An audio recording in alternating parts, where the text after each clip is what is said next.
It's very simple. Imagine this is a nallah in Mumbai.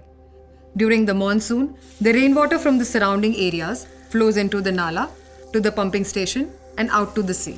When we throw garbage into the nallah, it starts getting clogged, and the water flows more slowly.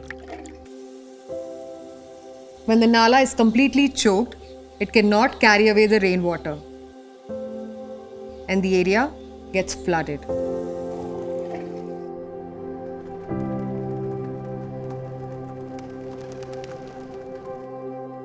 Thousands of BMC workers labor regularly to clear Mumbai's choked stormwater drainage system to keep it clean and safe during the monsoon.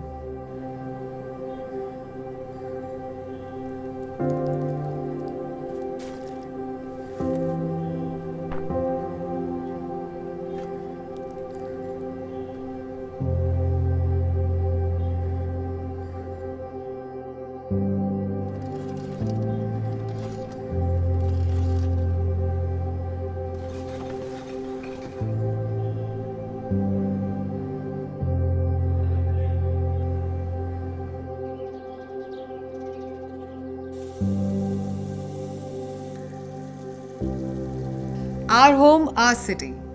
Can we do our bit to keep it safe too? You and MyBMC. Let's transform Mumbai together.